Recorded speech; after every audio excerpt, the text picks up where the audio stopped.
Sock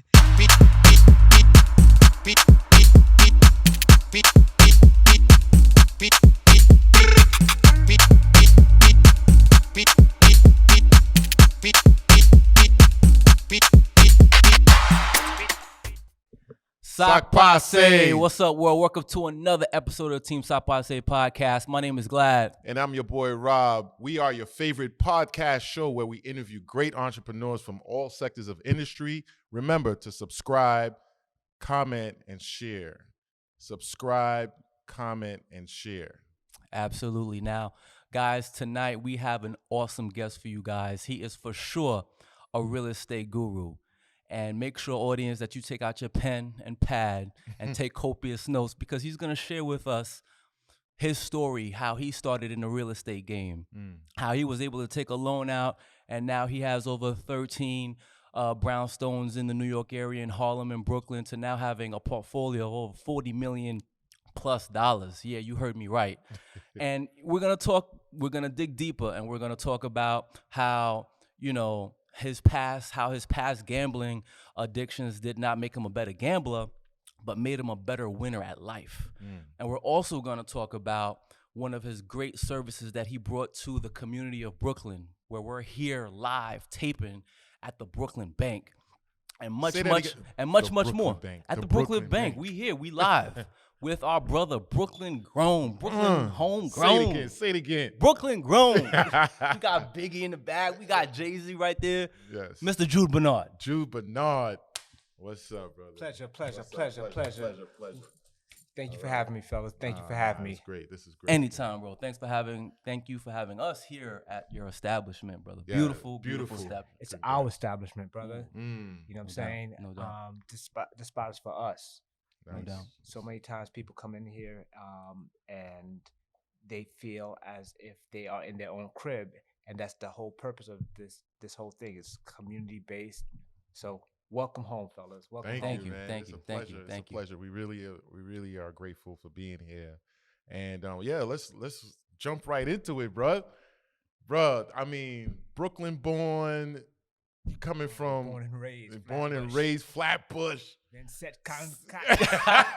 foot out. There it is. Yo, There it is. bro, There back it in the is. days you couldn't even walk the streets. I know, before Starbucks, yo. Oh, Starbucks, my before God. gentrification. Yeah.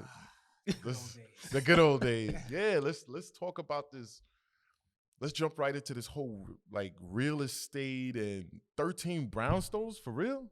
Yeah, well, actually, it might only be 11 right now. I got a couple in contract. So, Okay. Yeah. So, yeah, I have a couple in contract right now. That's so what's up. it's always a fluctuation. Okay. You know, like the goal right now actually is for me to have about 8 of them.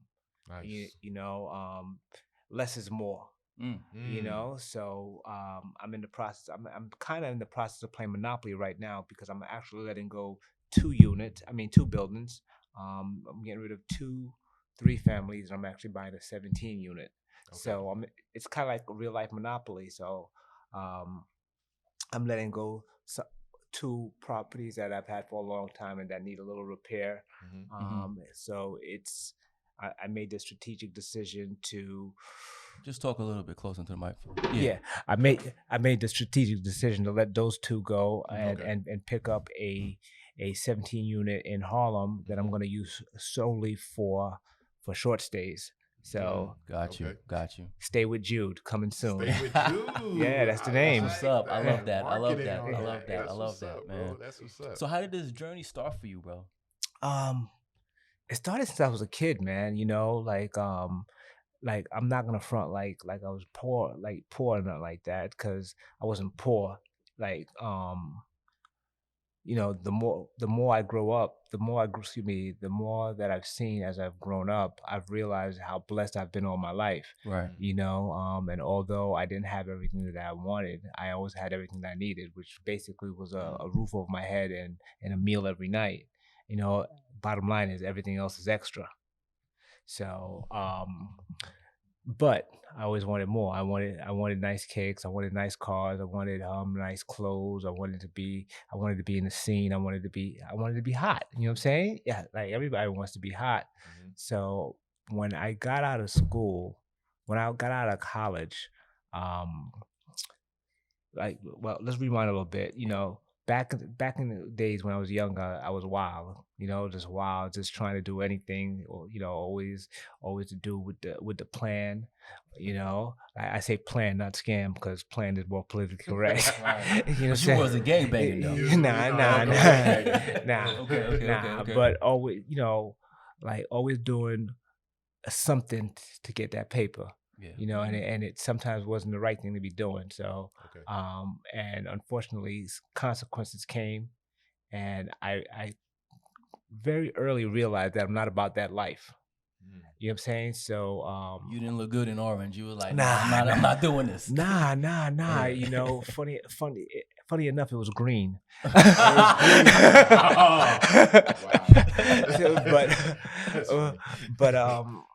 But yeah, like I learned very early on that it's not the life that I wanted to live. So by the time I was like in my early 20s, I had already after I graduated school, I knew I wanted the life, but I didn't want the life. You get what I'm saying? Got you. So my jump shot's a little weak. I don't have a hot 16, so I knew that the only way I was going to do it was in business. And the truth is, like, what I really wanted to do is I wanted to open like clubs and rim shops and stuff like that, cool stuff. The cool stuff that we thought that was popping at the time. But I kind of just fell into real estate. Like I saw it as an opportunity. I jumped into it trying to make some quick cash. A couple $100 a month, so I could pop a couple bottles, have a little fun, and copped one property. Learned the science behind it, because everything, there's nothing out there that's luck. Everything is a science. There's a process, a protocol that if you follow, you will be successful. Excuse me, if you follow and you are disciplined with it, you will be successful. So it took me a while to not only learn the process, but to become disciplined in it. To learn how to learn about delayed gratification, to learn about sacrifice, to learn about putting the time in, to learn about relationship building, to learn about being aware of your surroundings. All those things that I said, none of it has to do with buying a house or flipping a house and stuff like that. But these are the lessons that you kind of have to learn and learn how to maneuver in any business. So once you get those things down packed, it's just applying them to the particular business that you're rocking with. There was no mentorship. You had no mentorship when you first got Nah. There was no podcast. There was no Google searches. There was no nothing back in the days. So exactly the big encyclopedia, Britannica that just sat there in your house for no reason. I feel you. But I had no mentors. And the truth be told, I almost had a mentor, because I remember one time I was in a park, just shooting around, and there was like this real old dude. He must have been like 30 something, right? At the time, to me in my teenage years, it's an old dude, and he was spitting some game to me, and he, while we were shooting around, there was one ball. There was just the two of us in the park, and this old man's just there yap in my ear, and he was telling me about delayed gratification. He was telling me about real estate. He was telling me about stocks. He was telling me about entrepreneurship and credit and all that stuff. Wow. Like when I was a teenager. Wow. And I'll never forget. Like I had blocked this out of my mind, and it came back to me one day, and I just remember just like, well, this dude just shut up and just rebound and pass me the ball, right? And he had told me, look, if you do some of the things that I'm telling you right now, you'll be set for your life by the time you're 30 years old. Right? Wow. And I was just like, yeah, whatever. And I paid him no mind. And it wasn't until hindsight, like, how sometimes things come back to you and then you play it back in your head. I was just like, wow, this dude gave me the blueprint.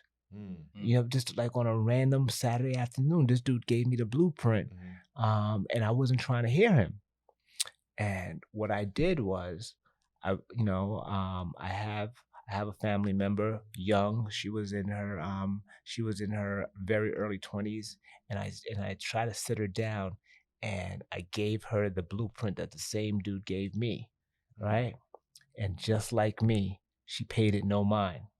Wow. And the funny thing, the thing about that, the lesson that I got out of that was, you got to meet people where they are.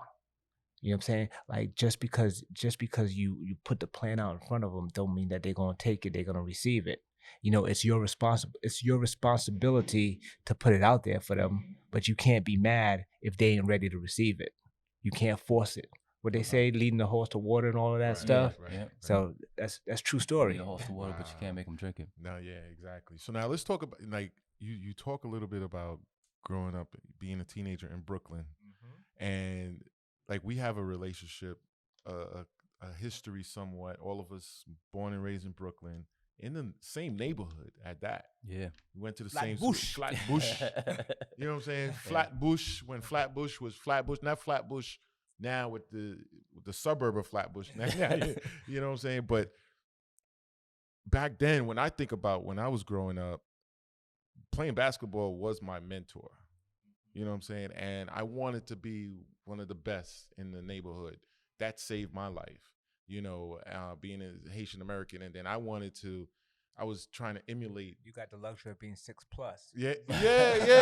I'm 6'5", but Facts. you know, Talk for yourself, Rob. Yeah. I talk for myself. I get it. My bad. You're right. You're right. But I was just like, it's intriguing to understand. Like, there's certain people coming from the hood, technically speaking, you know, the hood. There weren't that many people to look up to, and coming from, you know, I went to Catholic school for 8 years, you know, and my parents, exactly the same thing. Like, we weren't poor, but we've seen stabbings, we've seen shootings, and it was just like, yo, who do we look up to? And when you were telling this story, as you know, for someone to come up to you and talk to you about that, like, what's going through your mind at that time? Because you would just want to play ball. Yeah, I didn't hear none of that. It was just, I didn't hear none of that. And that's the problem today. And it's the problem with time. You know what I'm saying? It's just like, I guess, well, the problem is that the kids are not listening, but the problem also is that the older generations, us, the OGs, we're not always speaking the language that they can hear us in. You know what I'm saying? deep. But that's the beauty of stuff like hip hop, you know what I'm saying? Because it's universal, Right. and there's so many messages out there. You know what I'm saying? Like, 444 dropped story of OJ, and all of a sudden financial literacy is that's it. Yeah. You know what I'm saying? Like, Hov said it, so it must be true.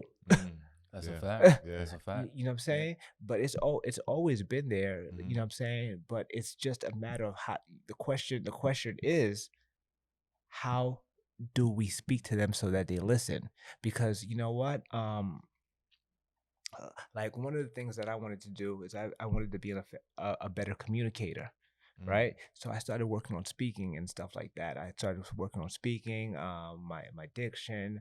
I started watching how people speak, but that was only being half-sided, because communication is not just being able to speak, but it's also listening and engaging and getting, you know what I'm saying? People's attention. Being able to have a banter, something, you know, going back and forth. Like, listening to you, by listening to you, if I'm an effective listener, I could hear what you need. And then I'm not trying to sell you what I want to sell you. I'm trying to give you what you need. You know what I'm saying? Because a lot of times, like in situations like that,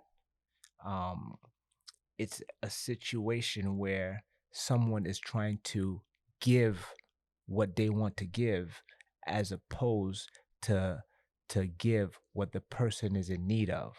You know what I'm saying? So, Got you. Wow, that's powerful. So now you're getting in this trouble. You're like, yo, this is not for me. You jump into real estate. how do you do it with no mentorship and no foresight on like a step-by-step process of, okay, this is what I need to do to be successful in this industry? Um, you F up. You know what I'm saying? That's a great answer. Yeah. You F up, and then you don't make the same mistake again. You know what I'm saying? Mhm. Like, I had the luxury. Mm. I had the luxury of losing so much money and making so many mistakes Mm. that I don't make them now. You know, Mhm. and luckily for me, like there's a process, right?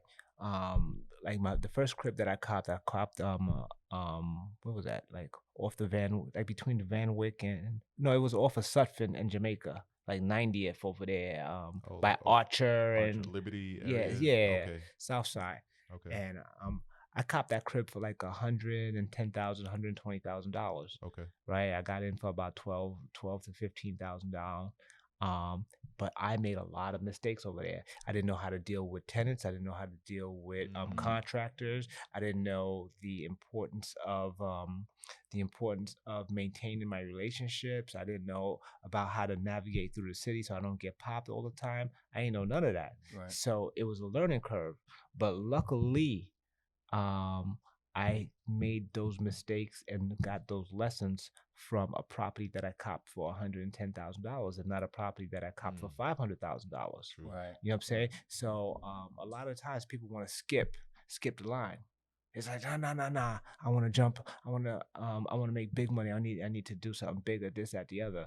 But the thing is, when you cop that $100,000 property and you make a mistake there, you don't make it when you cop the $200,000 property. You make a different mistake.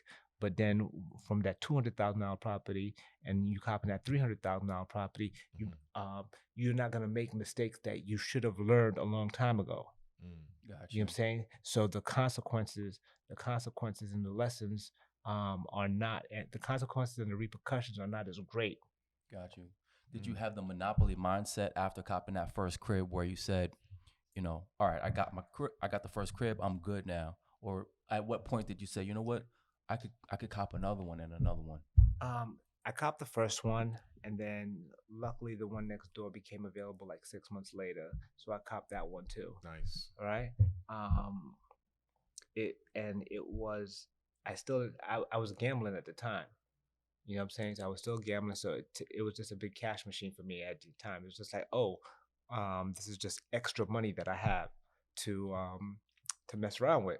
And how old were you at this time? I was like maybe 24, 25 years old. Jeez. Wow. Yeah. Oh man. That's what's up. That's what's up. Oh, Yeah. That's what's up. Okay. I was like 24, 25. Okay. So I was, funny enough, I copped those cribs and I was still living at my mom's house.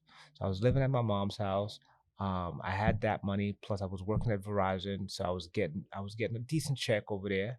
So it was a good time, and it was a lot of disposable income for someone who was very undisciplined, and that's a very, very dangerous combination to ever have. You know what I'm saying? Because you see it today. Right. You see it today, where you have people that's just making too much money without no education. Right. So they're out there with a lot of rims and a lot of ice, Popping a lot of bottles. popping a lot of bottles, buying a lot of bags, buying a lot of watches. Yeah. What they call it, busting it down now. Busting it down. Yeah.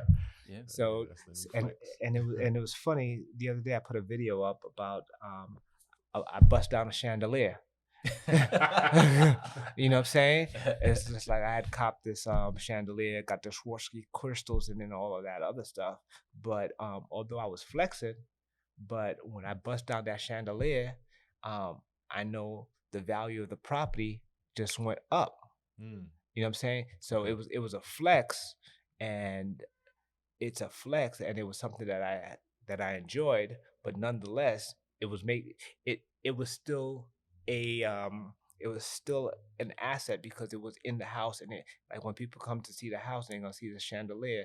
Boom! The price just went up, like Fat Joe. Yeah. The price went up. Yesterday's price. It's Not today's price. That's Wow. a fact. That's a So, fact. man, you dropped a lot of bombs. Like, Yeah, he did. So, okay. So you copped the first crib and you copped the second crib. Now, let's take it back to Wait, let me just tell you real quick. So I copped the first crib. I copped the second crib. I was still living at Ma Duke's house, right? Mhm. So I was like 23, 24, still out there hanging out, having a good time. And then something crazy happened that summer. Mm-hmm. TLC dropped that album, Scrubs, Scrap Mhm. right? And then they started dissing about fellas, yeah. the fellas, the passengers. started dissing the fellow that lived at home with Oh, their mom. right. And then later on that summer, Lauryn Hill dropped one, the same joint about what do you call it? Living in his mom's basement. Right. Right? And I was like, oh, he's talking about me. He's talking about me. Driving a Benz and living in mom's basement. I'm like, oh, So that struck home. Like, that struck home. Mhm. And so I had a couple of my boys. I was like, yo, they out there talking about us, yo. So then I ended up I first tried to get a condo and it didn't work out. What ended up happening was the bank declined the loan, not for anything to do with me, but they declined the loan because the building had too many renters. It was a condo building and it had too many renters in it, so it was not favorable to the bank. So that's something that you always got to keep in mind of. Like anybody out there who's getting a condo, you always have to make sure you look to see what the guidelines are to get approved and stuff like that. So anyway, I tried to get this condo. It didn't work out. So I hooked up with my frat brothers, and all of us. I ended up buying a house. I bought a house in Rosedale. What's your frat, by the way? Phi Beta Sigma, Blue Phi. That's awesome. All right. You know what I'm saying? Oh, True. okay. So I ended up copping this crib. I ended up copping a 2-family crib in Rosedale. Yeah. You know what I'm Here, saying? Rosedale. So it was me and my 2 boys. We lived on the in the middle floor. Mhm. We rented to a family on the top floor, and then well, what statute of limitations is done expired. I had the illegal basement that I rented out on the bottom. 'Cause you know Rosedale. I was just gonna ask. Of course. Yeah, Rosedale That's is official for that one. that's The statutes of limitations. Come get me, DOB. Come get me. Talk about it now. Exactly. Department of Buildings, you come get me if you want. You know what I'm saying? That was like 2002, 2001. You can't get me for that no more. So Wow. So what I ended up doing was I ended up house hacking this house in Rosedale. So I had the first 2 cribs that was bringing me a couple $1,000s a month. Then I had this house that I was living in for free Right. because my boys was paying me. And I had 2 other sources of income, which is super important. Right. You know what I'm saying? Like anybody who's out there trying to cop their first crib, do not go out there and cop a single family house. You might want your lawn and your privacy and all that other stuff, but just be mindful that your house should be making you money as well. But anyway, That's a great tip. but anyway, so I was living with my boys. I was getting money from Verizon. I was getting money from those first 2 properties, and now I was getting a little extra money from this house. So I was balling. You know what I'm saying? In this, I thought I was balling. You know what I'm saying? Okay. So again, a lot of gambling, a lot of trips to Vegas, a lot of cars, a lot of rims, a lot of buying out the bar, and a lot of parties and stuff like that. And this is all before the crash, right? Like the 2007. Yeah. 2008. This is all what they call it, the calm before the storm. Gotcha.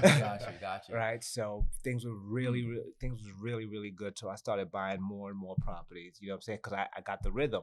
Okay. You know what I'm saying? And your network is building. My network is building. And this is all by yourself. All by myself. Wow. Shout out to my boys that I was living with, Danny and Vaughn, because they both like all 3 of us, we were doing things in the house together.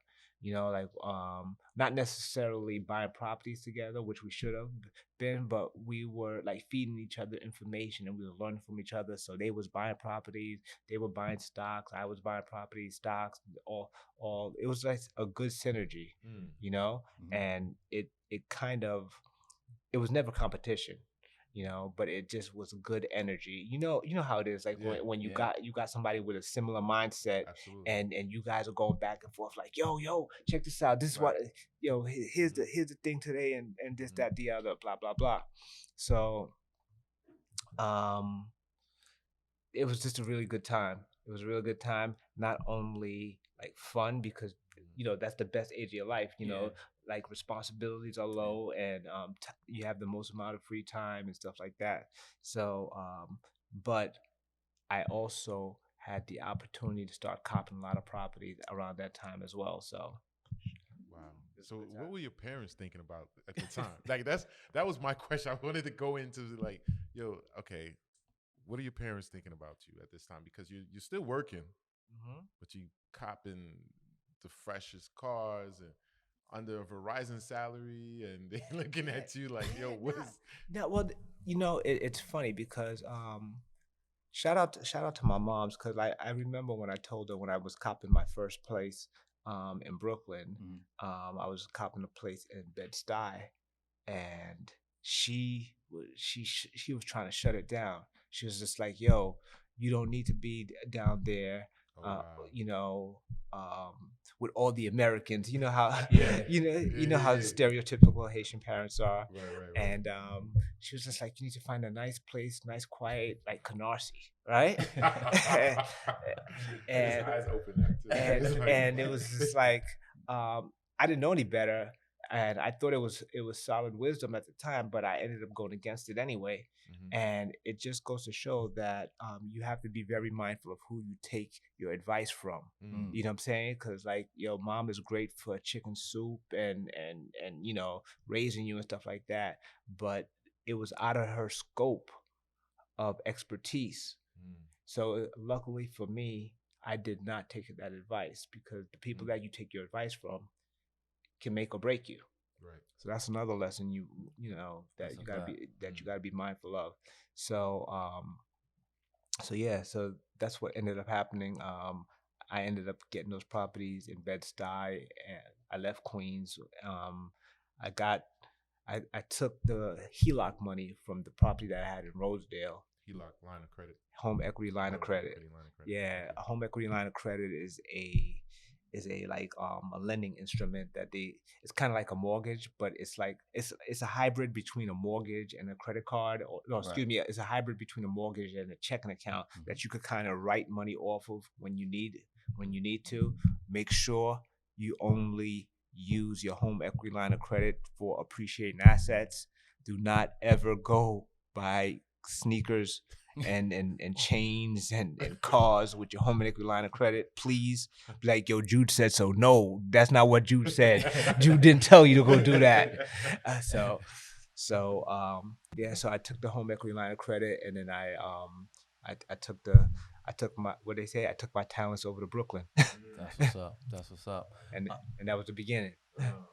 So, want to talk about you had mentioned about your gambling addictions. Did that start before you started getting into real estate? Nah, Like, how did that goes back to Holy Cross and Our Lady wow. Refuge and Holy Is. Wow. Remember pitching quarters? Yeah. Pitching quarters, or like pitching quarters, to 3 card Monty, and You were into it all. into it all, and I was really bad. Like I went to Gamblers Anonymous, didn't work. I went to tried hypnosis, didn't work. I tried so many times putting cold turkey, didn't work. The only thing that ever stopped me from gambling is when I got this tattoo that says "Never Again" on it. Wow. So it says "Never Again" 12/13/04. And that's the very last time I ever gambled, because There was an experience behind that. yeah. I was actually sitting at, well, this is a long story, but I was coming home from work, and this is a mind of a gambler talking to you too. I was coming home from work. I was stuck in traffic.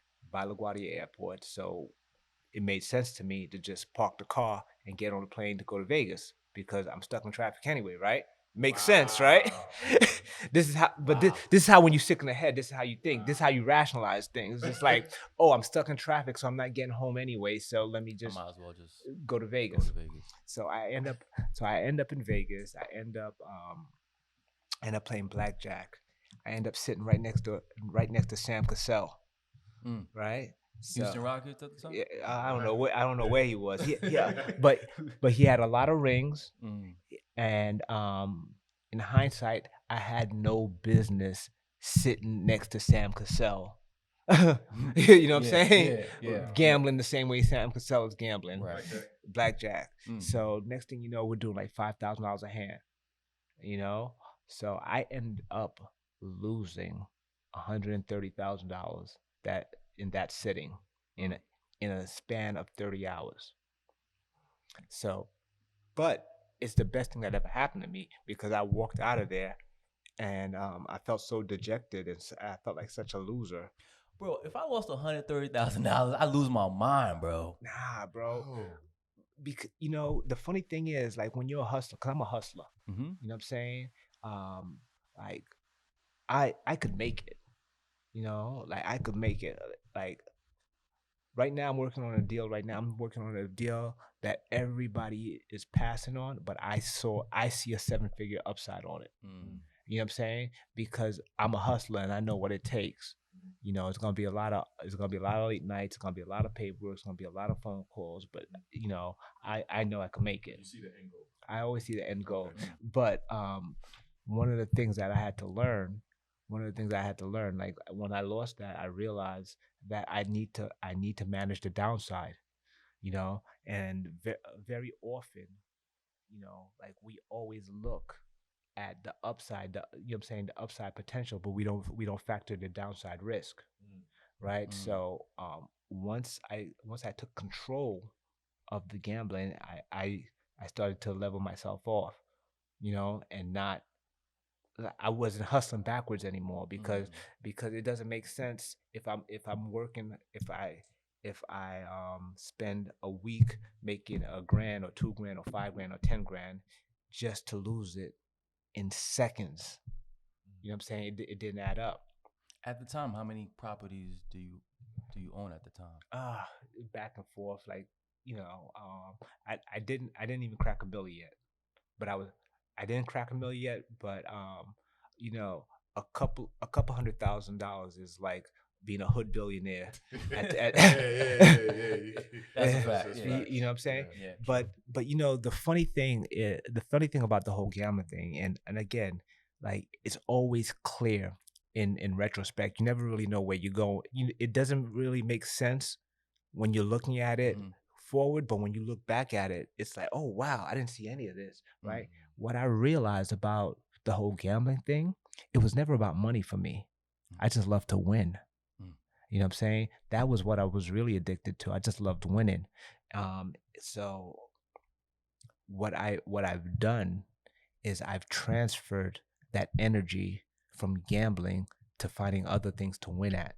You know what I'm saying? I've transferred that that need to play blackjack to like picking stocks, but not gambling on stocks, but learning about it.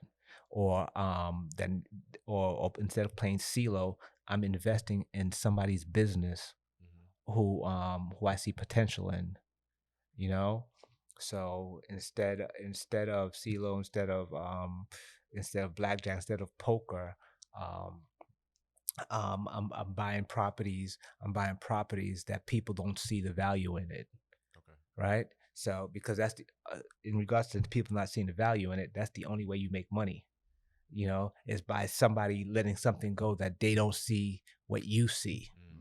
You know what I'm saying? Right. They don't see the neighborhood changing. They don't see the depreciation value. They don't see the appreciation. They don't see that you could bring the rents up and stuff like that. So anyway, I'd be rambling. That's Wow. I just got one more question. When you realized you had that addiction, did your did your parents or your friends close to you notice that, or Oh did yeah. you have? Oh, they did. Okay. Yeah. Okay. Yeah. Like people used to, I remember my homegirl, she took me out to see Prince in Vegas, right? Mm. And I was at the table just wilding out, and she tried to talk to me, and I barked at her, and she started crying, Wow. right? So, and there's so many stories like that. Like I remember going to Miami to meet somebody, and then they had this boat, this gambling boat. So I got on the gambling boat, and just left Shorty on shore.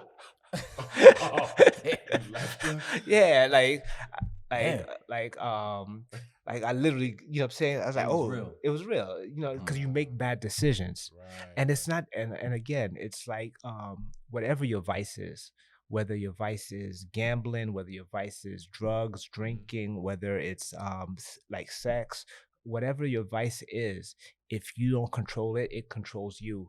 And you make bad decisions, and you rationalize them to yourself.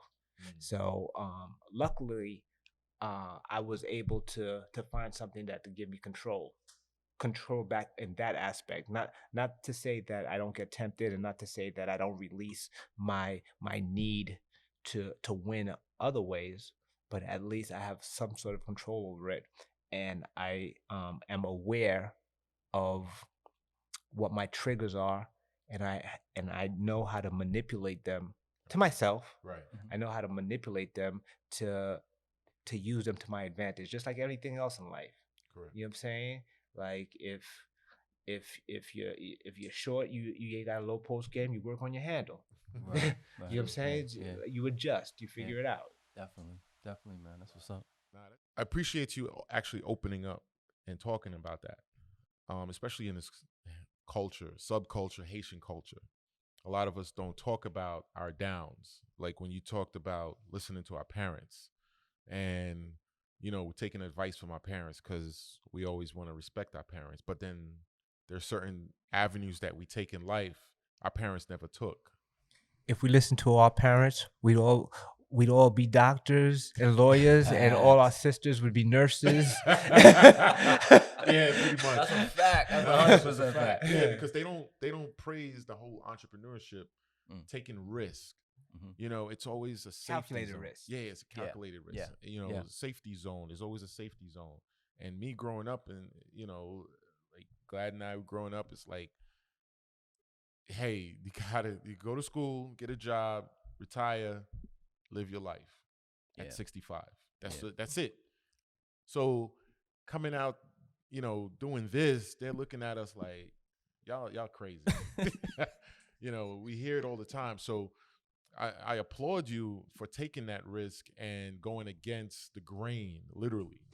You know what I'm saying? Do you know when I got fired from my job at Verizon, my 6-figure job at Verizon, and I told my mom that I wasn't going back to work, she was just like, "Oh." She gave you the oh. Exactly, yo. Like, how did it feel just getting fired from? Yo, it was, that's a pretty dude. That's a Verizon nowadays. good job. Yeah, good is relative. Right. Like good is relative. You know what I'm saying? Like let's say like everybody wants to be a billionaire, to have $1 billion. You give Jeff Bezos $1 billion and tell him that he has to live off of that. He'll slit his throat and jump off a building. Yeah, pretty much. You know what I'm saying? So it's just about the life that you want to live. You know what I'm saying? Like I was like I wanted more out of my life than 10 vacation days and 4 emergency days a year. Yeah, and I'm not knocking it. I'm not knocking it, but like that's the vision you had for yourself. Yeah, it's just like it just sucked to me, like because I had this good job, but this good job kind of had like shackles around me, because I had people who were making less money than me, but they were more free and having a good time. Like they were in Cancun and they were doing this and they were doing that because they did not have the responsibility and they didn't have what I had to lose. You know what I'm saying? So it's always a gift and a curse. just be very mindful about like what you want to say is a good job, because like money is only one of the things that you require to live. You know what I'm saying? There's money, there's your health, there's love, there's personal satisfaction, there's your you know what I'm saying, your physicality. You know what I'm saying? All of that, like all of like to be complete is like a whole pie. You know what I'm saying? Like you don't want to have 95% of that pie to be like money and stuff like that. So you got to make decisions based on like what makes you happy, what brings you joy. And at that point, freedom. I left for the freedom, not necessarily for the money, but I left for the freedom, because I used to hate when I was on the computer and then somebody's coming up behind me, so I'm trying to close the screen real quick. Oh yeah. You know what I'm saying? I remember those days. Or I'm getting a side eye because I'm back an hour and 15 minutes from lunch. Right. You know what I'm saying? Right. I was just like, yo, that's not the life for me. Right. I want more out of this. Absolutely. And like at the end of the day, you guys are very as distributors, you guys know the difference between wholesale and retail. Right? So when you are working for someone, they are taking your time and they're wholesaling your time, and then they're retailing it for their own benefit. So if they are paying you $100,000, $100,000, $150,000, $200,000 a year, they are using you to make $500,000, $600,000, $1 million. Yeah. So why would you like consciously? Well, excuse me, not why would you? Like I personally refuse to consciously sell myself wholesale. Nah, I want to. You know what I'm saying? I want to be top shelf at the luxury brand store and getting my full value. Correct. You know what I'm saying? So, Powerful. That's powerful. Wow. Now let's fast forward, because when we met, let's talk about luxury. when we met, I was grinding doing Creme magazine. Exactly. Yeah, online magazine, and then so I met you that way, and then a few years later, we start the t-shirt brand, we start the Stock by Say line, and then I met you, like, yo, Rob's like, yo, I'm going to this dude, Jude Bernard's crib in Jersey. You got a mansion? I'm like, you got a mansion? Yeah, that was my first mansion. I was like, yo, and then I'm like, Jude Bernard. I'm like, why does that name sound familiar? Jude. I'm like, yo, we out. And it's the exact person who I thought it was, and we in your mansion. So I met you, I reconnected with you again, and by then you were popping. And but when you met me, I was down. And that's what I want to talk about. Like, I didn't know you were down. Yeah. Wait, at the mansion party? No. Oh, like before all of that, like when I was really like I made a lot of money between like 2003 and 2007. Right, and that's when I went out and bought the big crib in Jersey, and with the pool and the Swan, and you know what I'm saying, and crazy, just good time. But like but then when things fell off in like 2008, that's when I began to grind, and that's when I first met you. That's when I had the spot called Loft 676. Yes. So I had the spot, like, so real estate was dead. You know what I'm saying? Real estate, like the market shut down, and there was no money to be made in real estate. So basically what I did at that time was, since real estate was down, I pivoted. So they had all these empty warehouses and stuff down in the city. So I purchased a building. You got me lying over here. I rented a space. And I started using that space as an event space because the rent was so cheap.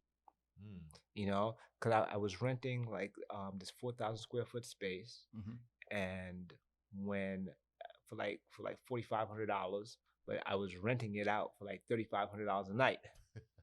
You know, because despite a recession, despite how bad things are, people are always gonna party. So you're connected with your network, a lot of industry people. Exactly. Nice. So I started doing that for a minute, and then I didn't do my proper research in the building, in the neighborhood, and stuff like that. I had a studio that was right downstairs, and Music yeah, studio. Okay. and they wasn't trying to hear.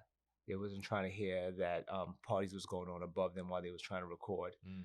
So so that became a point of contention, and they basically had the clout with the city council, the fire department, um, just to make my life miserable. Wow. Right. So they pretty much ran me out of business. And I remember leaving that business like crying. I was like, yo, I can't believe that I put my last 50, 60 grand into this thing, and they took it away from me. And but funny enough, you never know. You like it's always bad when you're looking at it this way, but when you look back at it, it makes sense because from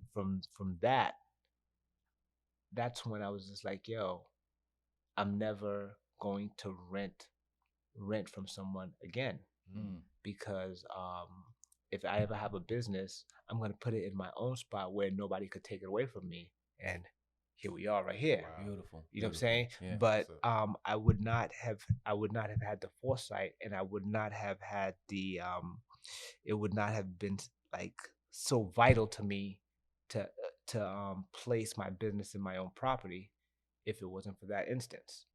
So it was a learning process, and although it hurt, although it burned, although I cried and I, you know what I'm saying, I prayed for better cards, I had to play the one I was dealt. All right. So Okay. Wow. it all works out. And then at the same time, you get into the hair business. Yeah. Yeah. So that was just all in. This is in all the around city? the same time. Yo, I was chasing paper, yo. I was Like chasing a true paper. hustler. Yo, Like a true hustler. so around that time, I was doing I had the big house.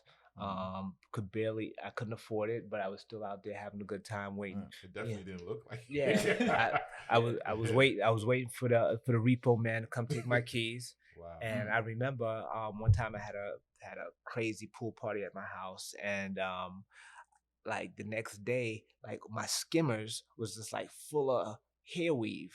So I'm just like, yo, what the hell is this, right? So I'm like looking through the pictures, trying to figure out which girl had the hair weave on, and I was like, it's not which girl, it's like they all have it.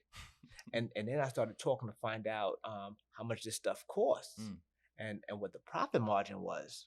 So this was before internet and before Alibaba and all that other stuff. So I get a plug and I find myself in India. I go to India, find myself in the temples. Wow. That's straight hustler mode. You know what I'm saying? Yo. On some Frank Lucas, I went over there and got my connect and started doing hair. Started shipping hair back to New York. So wait, Yeah, exactly. That just happened. Yo, this is yo. Yeah, that just happened. What? So Wow. Okay. so then I started. So it's so funny because like from just an idea to a year later, I was like the number 3 hair supplier in New York City. I was the number 3 Indian hair supplier in New York City. It was Indique was number 1. True Indian Hair was number 2. Shout out to Karen. And 3 was me. Select Strands. So. And are you still in that business? Nah. And here's another thing that you got to be mindful of, right? So while I was doing hair from like 2010 to 2013, from 2010 to 2014, I missed the early rumbles of the real estate comeback. Oh, okay. You know what I'm saying? Right, So right, while I right. was out there, you know what I'm saying, pushing hair, flipping bundles, trying to make $100, in 2012, things started to turn around for real estate, but I wasn't focused. So on one side, I had to do what I had to do to survive, but on another side, I missed opportunities because I wasn't focused. So there's no right or wrong answer. it's just like anything else in life. You know, you can't hold two things at the same thing. No, how it goes? Um, two two things cannot occupy the same space at the same time, Correct. right? Mhm. So with that being said, you just have to always be mindful of what you are focused on, you know, because you can't be focused on multiple things at the same time because you're gonna miss stuff. You know what I'm saying? Right. So it's what they call that opportunity cost. Mm-hmm. Right. So you can't have everything. So you have to make the best decision with what you're gonna go for, what you're gonna work with. Right. Right. And this is all taking risk because I mean you going to India with you. I mean you had to plug. Oh, Yeah, yeah, exactly. bro. You going to India? Like, all right, I'm just gonna figure it out. Yeah, Basically, that was exactly. the mindset that you had, right? And it's Exactly. like I'm gonna figure it out. I have no factory connect, no Nah. Alibaba, nothing. Nah. Where okay, I'm gonna meet this person, and it was just walking the streets, literally Nah. trying to. So I had a couple people kind of gave me a heads up of like where to go and stuff like Okay. that. So basically, we had a hotel room. We had a hotel room where we reached out to a couple of people and told them, yo, we're gonna be this is where we're gonna be at. Mm-hmm. So they would come and show us their wares and kick it with us and just basically try to gauge and see how real they were, you Mhm. know.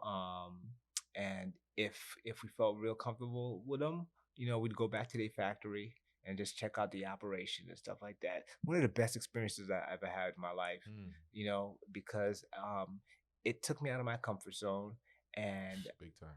and For sure. like Yeah. I've traveled before, but Mhm. that was the first time that I've ever traveled, and you know, it's not on a resort or it's not, you know what I'm saying, Mhm. like Mhm. it's not catered, Right. where it was gritty. You in the streets. I was in the streets, you know. Oh So man, that's I applaud you on that, bro. That's Yeah. risky That's risky. because I know there Hustle was one mode. time, you know, someone I can't even remember. Some dude was like, "Look, we're gonna go to China for $1,000. You got $1,000. We'll go to China. We'll get you the best T-shirts and all kind of garments and stuff."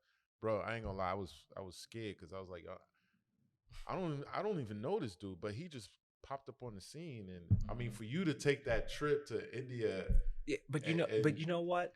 There's a thin line between fear and faith. mm, You know what I'm saying? Like and like fear, like bravery doesn't mean that you're not scared. Bravery means that you do it despite being scared. You think the firemen don't get scared when they run up oh in them buildings? hell Mm. yeah, But absolutely, they gotta do it. they gotta do it. Facts. You know what I'm saying? Yeah. Like it's a decision that they made. Mm-hmm. You know what I'm saying? And once you take this life, once you take this lifestyle that we're on, Mm-hmm. it's a decision that we made. Mm-hmm. Like so many times, yo, it would be so much easier. I'm sure some days you've laid in your bed like, yo, I wish I could just go back to my job and this, that, the other. You know, like Right. that moment, Right, right. that second. But then Right. you're like, Yeah. yo, I made the decision, and as scary as it is, I'm gonna stick with it. Mm-hmm. You know, like so many people, like in 2006, everybody was in real estate. Everybody was copping cribs and stuff like that when it was basically sign and drive. Right, right, right. You know what I'm saying? Mhm. Everybody was down. But when you come back, when I mean like after it slapped everybody, but the people who stayed are the people who are really doing it now. Mm-hmm. Yeah. They going. You know what I'm Yeah, saying? they went Yeah. through it. Yeah, They like went through it. but like the people that was afraid to lose it all Mm-hmm. didn't win it all. Wow. That's what's Nah, up. that's deep, bro. Let's fast forward a little bit. Let's talk about this establishment right here, though, Yes, sir. bruh. The Brooklyn Like Bank. the Brooklyn Bank Beautiful. on DeKalb, literally the hood, like the projects across the street, and this is I, like this is big. This is big. And when I remember I made a call. There was an event. I've been to a few events here, so I made a phone call to shout out to Gotti, and I was like, yo, Gotti, yo, I'm looking to do an event at this spot called the Brooklyn Bank, and so I was like, I found out, I did some Google search, and I said, oh snap, Jude, yo, literally, and I said Jude, and then all of a sudden, it's crazy how your smartphone is listening to you, and then I seen you on my feed on Facebook. To be friends. I'm like, yo. Wicked. Yo, I haven't seen this dude in like over 30 years. And I'm just like, it was crazy. But I applaud you, brother. Like this right here is a staple. Definitely That's a staple. And like let's talk about the Brooklyn Bank. Yo, the funny thing about it is that when my man was trying to put me onto it, like I was just like, yo, what am I doing with it? What am I doing with a bank? They don't make no sense, right? And then when I came in, it just all hit me. I was just like, yo, this, as I said from the beginning, this is not for me. There's nothing for me to do here. This is for us because we don't have a spot. We don't have a spot where we can gather, learn, inspire each other, and from each other. You know, like the Brooklyn Bank. First of all, we're a nonprofit organization, right?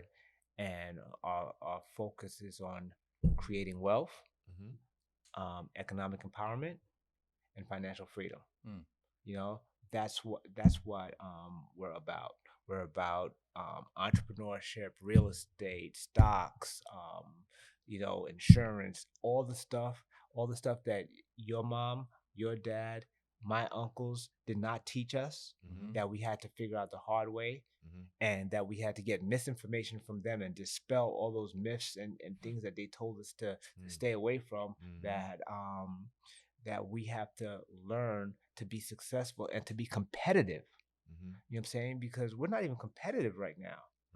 You know, because we don't have we did not have the information, but we have it now. Right. You come through here, we got game for you all the time.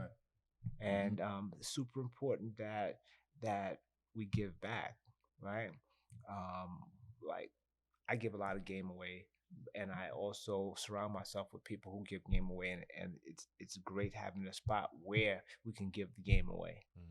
That's what's up. That's what. And what type of events do you hold here? Like different types of seminars and stuff like that? Yeah. Like Sunday we just did a real estate one. We do all kinds of financial literacy stuff, whether it's stocks, real estate, mortgages, just to have people be aware and cognitive of how to make the money, instead of how to make your money work instead of you work for your money. Right. It's like an informational hub in a sense. Exactly. And it's ours. You know, it's ours. Like I don't know if you guys got a chance to take a look outside of all the hieroglyphics, but they're all like positive reinforcement. You know, like these things that, you know, it says out there, I will not lose, growth, family, build, you know, invest, trust. You know, these are words that, yo, I get so hot when I go outside and I just see somebody just staring at it, because I know they are absorbed. You know what I'm saying? It's coming in through osmosis and it's absorbing into them. And it's super important that that we give back. That's what's up. That's a beautiful thing, man. What's okay. No, I was gonna just tap into a little bit of what you're saying as far as giving back. And I don't mean to be going back to the Haitian culture.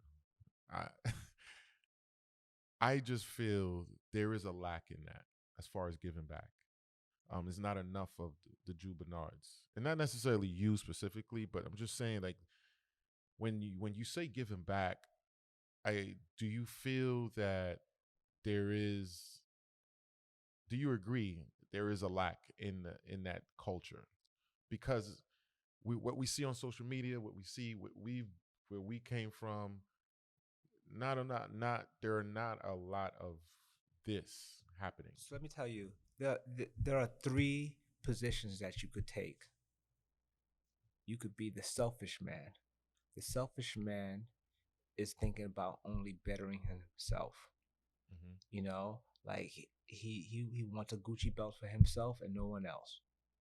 You know, Then there's the average man. The average man wants the best for his family and his immediate circle.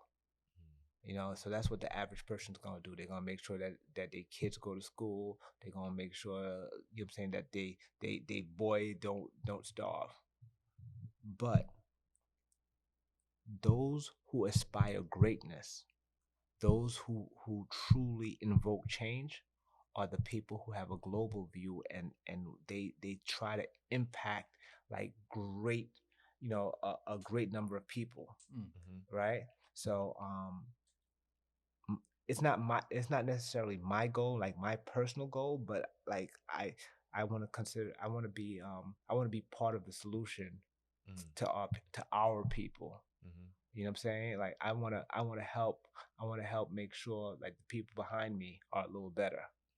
You know what I'm saying? So it's super important that you invest in the people behind you and the people next to you, because those are the people that will be, going forward.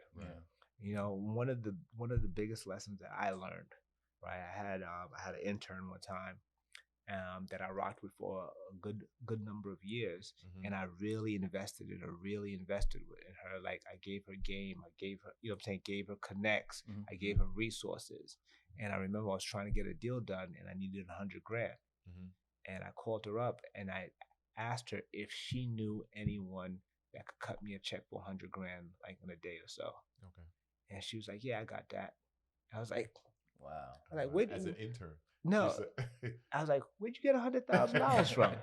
And she was just like, "Yo, you think after all these years of you telling me and teaching me and putting me on, that I wouldn't be stacking my money?" So because I invested in her, she in turn was able to come back and then help me out, and that's how it works. That reciprocity, that circle of life, right? Powerful, man. Wow. What's next for you? I mean, I know earlier on you said you're trying to bring back or scale back on some of the properties. Yeah, like right. Is that what you're focusing on right now? My focus right now is to scale back on the properties and get more into education.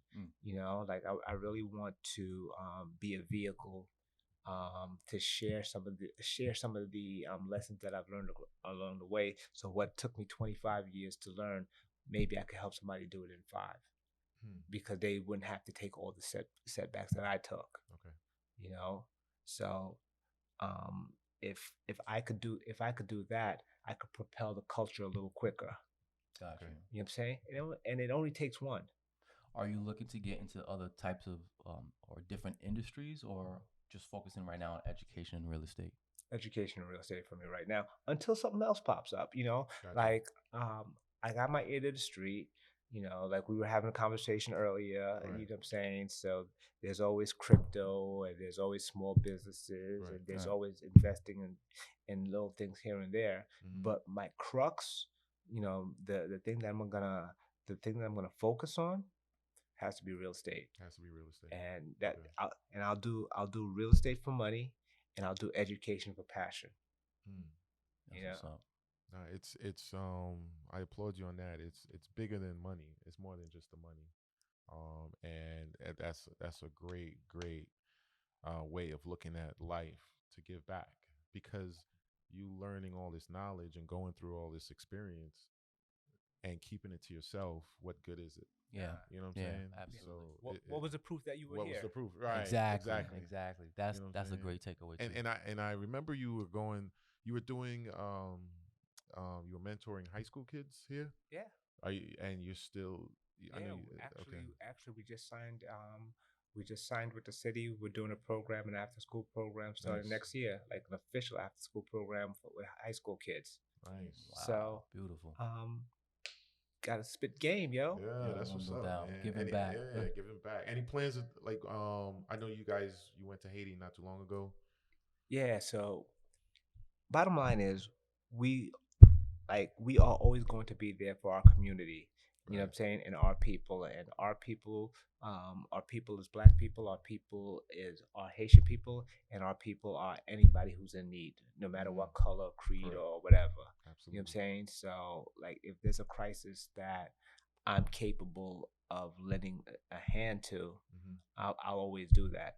Like I remember last year when all that stuff was going on with the George Floyd and the riots and stuff like that, I came out of my pocket and I was just like, yo, if anybody gets caught, if anybody gets arrested for protesting, holler at me. I got your attorney's fees. Mm. You know, so I'm happy to be in a position to do that because it's necessary. Yeah. So Powerful. Wow. Wow. I don't even know what else to say. You hear that, kids? Like I said earlier, Oh, man, I hope man. you guys took out your pen and pads because he definitely gave a lot of life lessons for sure, man. Yeah. Jude, thanks for having us here. Appreciate at your you guys. beautiful establishment. This is We're definitely gonna beautiful. come back. Absolutely, man. We definitely have to come back to this. Definitely. Let people know where they could check you out, all your socials and stuff like that. On IG, I'm at Mr. Jude Bernard. Just put Jude Bernard in your search bar, or Facebook Jude Bernard, LinkedIn Jude Bernard. You know, it is. That's it. Or they could just Google you too. Wait, Yeah. 5 years from now, where do you see Jude Bernard? 5 years from now, where do I see Jude Bernard? Doing pretty much the same, but on a much greater scale. Okay. You know, like I still would like to be involved with the day-to-day operations of this organization, but I'd like to see it be bigger than Brooklyn, bigger than New York. Like some of the things that we do, whether it's feeding the homeless, whether it's educating, whether it's bringing financial education to the masses, all that, just on a wider scale. Nice. Very nice. Nice, man. Powerful. Wow. Thanks again. There you go, ladies and gentlemen. The great Jude Bernard. On the team. Haitian celebrity at that. Haitian celebrity. Yo, we gotta get you that shirt. We gotta get you that. Yeah, Team Sock by Say podcast. Again, the great Jude Bernard here at the Brooklyn Bank. Come check him out. And remember, subscribe. Team Sock by Say podcast. We're gonna bring some more valuable education to this platform. This is well needed. Definitely. And remember, subscribe, share, and comment below. Instagram, Team Sock by Say. Any last words, Glad? Thanks for watching. Team Sock by Say, we out. We out. Thank you.